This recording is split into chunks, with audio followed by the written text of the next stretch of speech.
All right, so we're on chapter 10 of Thomas Pynchon's V, a little over the halfway point here, in which various sets of young people get together. Now, this chapter, which is another short whole set crew chapter, is the most fragmented of all the chapters that we've had so far. And there's a reason for that, which is that namely Pynchon is trying to convey the fragmentation of the arts after World War II. And he doesn't have a lot of nice things to say about art in this. And in this sense, I'm pretty sure he's read Spengler's Decline of the West, because that comes through here with this idea of the drift of the arts into sterile repetition, a lack of originality, and so on and so forth. So he's clearly been influenced by Spengler. In fact, I think the whole book has been. The paradigm is not, in this book, one of progress. This isn't the myth of an infinite arc moving up towards an apotheosis with a restoration of the New Jerusalem at the end of history via the means of technology, but rather a disintegration and decline of the West with its great culture period, its period of floraison of metaphysics and art down into the inanimate, and parallel with the descent of the muse of the West into the inanimate, and a fixation with and fascination on science and technology, and of transforming the world into more and more and more inanimacy. Along with that goes dehumanization on the one hand, which, as we saw in the last chapter with the German ethnic cleansing of the Herero troops as a forerunner to the way the Germans treated the Jews during the Holocaust, as these inanimate objects. When you perceive a person as inanimate, as an object, you can proceed to do whatever you want with that individual with no consequences to your conscience. So that's the dangers of the inanimate. But parallel with this is also the descent and disintegration of the arts, the way Pynchon sees it here in this chapter. So as it starts off here, it's broken into 5 subsections, and the first is McClintock's Sphere, the jazz player, the saxophonist, who is now going to see a woman at a brothel in Harlem, and her name is Ruby. But as it turns out, this isn't her real name, and McClintock's Sphere knows this. He's falling in love with a prostitute, and he knows it's a mistake, but it's Paula Maestro. Remember, everyone's been looking for her, nobody's been able to find her. That's because she's gone into prostitution now. And indeed, the chapter is framed by her at both ends, in the first section here with McClintock, and at the end, when she hands to stencil her father's diary, The Confessions of Fausto Maestro, who has the name of Faust. Note that. So that's the start, and then it moves on into back with the whole sick crew, with a lot of very funny passages of Pynchon commenting on the dreary state of contemporary art. Here he has Slab and Esther, who, remember, were once, they weren't dating, they were just fuck buddies. Let's state it, call it as it is. And Slab won't sleep with her anymore, but they're standing in front of one of his cheese Danish paintings, which shows a cheese Danish hanging from a telephone pole, and then a perspectival street with a tree at the end of the street in which a bird sits. And then Slab explains the painting to Esther, and he says, well, it's kind of like a perpetual motion machine. It's a partridge in a pear tree, which, remember, is a verbal pun, because a pear tree is a perdrix. Or is it perdrix? No, it's perdrix. Partridge, perdrix. And he says, what my bird does is it eats the pears on the tree, and then shits it out, and then it fertilizes the tree, and the tree keeps growing, and the bird keeps eating it. So it's kind of a perpetual motion machine, except that there's a gargoyle that Slab has painted at the top of the painting, that at one point, eventually the tree is going to meet, and the gargoyle is going to gobble up the bird. So Esther asks the obvious question, why doesn't the bird just fly away? And Slab goes, because he's too stupid. There's contemporary art for you. And then, so then it gets to Profane with his new job in section number 2 here, which opens up with him as a night watchman. He's working for a company that's called Anthro Research Associates, which, as it turns out, is a subsidiary of Yoyodyne. And he's reading a novel called Existentialist Sheriff, which Pic Bodine had recommended to him. It reminds me of Pynchon's first short story, The Small Rain, where he talks about this character that he names Ned Lardass Levine, who has the highest IQ in the company, and one suspects is probably based on Pynchon himself, but is reading a trashy novel called Swamp Wench. And he's just reading it and rereading it and passing it around. Other people in the company want to read better things, but he's fixated on Swan Point. She loves it. So now there's this very funny thing. What he's guarding now, Profane, are two sort of inanimate, I don't know what you call them. They're not robots exactly, but they're sort of mannequins. One called Shroud and one called Shock, like a comedy team, Shroud and Shock. And Shroud stands for, is an acronym for Synthetic Human Radiation Output Determined. And so what it is this this body that has it has parts within it that have all been preserved and wrapped in some kind of plastic. Its skin was cellulose acetate butyrate, a plastic transparent not only to light, but also to X-rays, gamma rays, and neutrons. So what they do is they bombard this shroud with radiation, see what they can do to it, the poor thing. And in a way, this reminds me of Gunther Hagens' plasticine bodies that he was going on tour with in the early part of right around the year 2000-ish, 2005, where he would get an actual dead body with the musculature and organs intact and dip it in this solution called plasticine that would just invade every pore with this liquid plastic.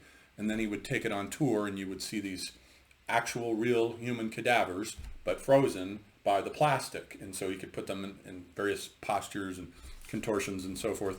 It was a little too gruesome for me to go see, despite the fact that it did go through the Phoenix Art Museum, but I took a pass. I have my limits. That's one of them. So there's Shroud. And then now Shock stands for, is another dummy. It stands for Synthetic Human Object Casualty Kinematics. And now Shock is one of these mannequins that you put inside of a car and smash it up just to see what kinds of impacts will happen to the human body given various crashes. And this novel was written in 1963. This reads like a passage out of J.G. Ballard's novel Crash, which was written 10 years later in 1973. And I don't know if Ballard read this novel or not. He might have. There's no way to know. But so Shock, Profane says, Shock was the first inanimate schlemiel he'd ever encountered, because all he'd do is bash it up by crashing it in cars against walls. And so you have these two dummies, one that's bombarded by X-rays and radiation and so forth to see what will happen to human organs under such impacts, and the other that's thrown into car crashes to see what types of tolerance the human body might have in car crashes. And they both creep him out, as would be naturally the case. But he has conversations with them in his head and imagines what they would say back. It's a very funny chapter.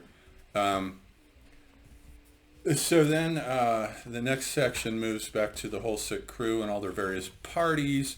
One very funny scene where I think they're at Rooney Winsome's, and Charisma comes in with his proverbial blanket cast over his head with he's burned with a cigarette, 2 holes into it so he can peer out. So he looks like a ghost in a green blanket. And he comes out and he and Mafia do a duet, going back and forth over Wittgenstein's Tractatus, Logico Philosophicus. It's very funny, and I wish I knew how the Pynchon thought that the tune went, because it'd be very funny to hear it sung about P's and Q's and so forth, and him and Mafia going back and forth. Absolutely hysterical. I love how the book just every now and then breaks into a musical. Just all of a sudden it's a musical. I love that. And then on the next page, Pynchon talks about how he gives this long paragraph about how the world started to run more and more afoul of the inanimate. And he starts listing all these headlines about people dying in earthquakes here, landslides there, car crashes here, all victories of the inanimate. And this reminds me very much of Andy Warhol's early death and disaster paintings, especially the ones he started doing newspaper collage paintings. He would take an actual newspaper that would advertise a disaster, like his famous one predicting his death, actually. It was called 129 Die in Jet, and Warhol did this in 1962. I remember that the novel dates from 1963, and Pynchon was living in New York, so it's very possible that he was acquainted with that work, as he gives a long paragraph here. Dialoguing, apparently, as far as I can tell, with Andy Warhol. And then so it goes back to McClintock's Sphere and Ruby, who is actually Paula, and then him thinking about, now remember that jazz is not an electric art form. Electricity does not go through jazz. Rock and roll, it's not jazz, but it's plugged in. It's got electricity sent going through it, but jazz is not. And so McClintock is having a conversation with a technician who turns him on to stochastic music and digital computers, which inspires him to do a composition called Set Reset, which is inspired by what the guy told him about, a 2-triode circuit called a flip-flop. So you switch the flip one way, and it codes for one set of emotions, then another way, and it codes for the opposite, which reminds us of Bongo Shaftesbury back early on in the first of the V chapters with the Fashoda crisis, when they're on a train, the Alexandria to Cairo train, and Bongo Shaftesbury was terrifying Mildred, V's younger sister, with the switch that he had buried in his arm, that he said, I can flip it this way, and now I'll have these emotions, and I can flip it that way. Like bipolarity, now I can have these emotions. So similar thing here. And so he sets this to music, and so how he philosophizes about it is he says that it's interesting, during the war, the switch was flipped one way on human emotions. It was all extremes of love and hatred, primarily hatred, obviously, during the war. But that after the war, starting in 1943, the switch flopped, and everyone became cool. And here's the paragraph where he defines it. He says, after a while, he said, not really to her, Ruby, what happened after the war? That war, the world flipped. But come 45, and they flopped. Here in Harlem, they flopped. Everything got cool. No love, no hate, no worries, no excitement. Every once in a while, though, somebody flips back to where he can love. And so it's interesting because the word cool, I think, comes into being post-war. It's a post-war term. But it also, interestingly, of course, parallels McLuhan's distinction, as I mentioned in the last video and in the last chapter on media hot and cool, which would not come out until Understanding Media was published in 1964, the year after this. So Pynchon could not have known about McLuhan's hot and cool theory. And that was the only book in which he talked about it, where he talks about hot media, which are high definition media. A lecture is hot, whereas cool media are high participation. A seminar is cool, let's say. But here we have the media hot and cool, with the war accelerating to one aspect of the switch, which would be hot, which would be equivalent to McLuhan's hot, versus McClinton's ideology of keeping cool, which would correspond to to McLuhan's cool media, like television, comic books, the internet, high participatory forms of media that start coming in and flooding in after the war. So interesting there, that parallel. And then there's a section now. Remember, Esther is still seeing Schoenmaker, the plastic surgeon who gave her the nose job. And Pynchon's got this funny dialogue between them, pillow talk, where Schoenmaker says, "You are beautiful," Schoenmaker was saying. "Shale, am I? Perhaps not as you are, but as I see you." This is not something you want to say to a woman. Trust me, it's not going to get you anywhere. But he's trying to talk her into more cosmetic surgery, how he sees the beauty within her, the platonic idea of her soul as the beautiful person that she could be, if only he could alter her hips a bit and do this with her and that, sculpt her, in other words, in accordance with this image of her that he sees, which is, of course, a parody of the way the media projects these false images of how women will only be more beautiful if they have bigger tits, if they slim down to concentration camp levels of slenderness. Men will want all of them. And I assure you that's not the case. I don't care for my women being concentration camps slim.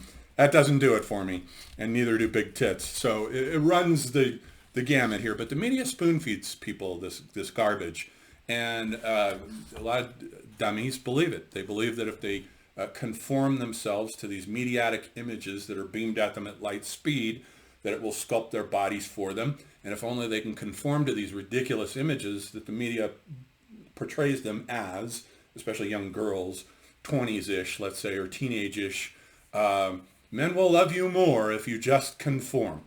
No, they won't, ladies. I guarantee that. And then so there's that funny scene. And then it goes back to some more parties and Rooney fighting over Paula.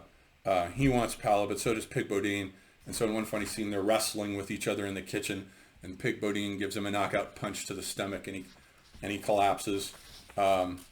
And then it goes back to McClintock and Ruby and him cursing himself for falling in love with a prostitute, which is male cardinal rule number 1. Do not fall in love with a prostitute. You will regret it. Trust me. Been there, done that. Yeah, it's a mistake. And so now he's starting to regret it. And then it finally ends, bookended with Palamistral again and Stencil. And then Stencil comes back in. She corners him at a party at one point and says, you ought to see this. And she hands him a manuscript, which are her father's confessions, Fausto Maestral, from Malta, called The Confessions of Fausto Maestral. And he's like, why do I want to read this? And she said, just do it. Believe me, you'll want to read it. Which then will set us up for the next V chapter, chapter 11, The Confessions of Fausto Maestral, which takes place on the island of Malta in 1943, and which jumps ahead to V's death. So we'll see how she perishes. And that's this wonderful chapter from V.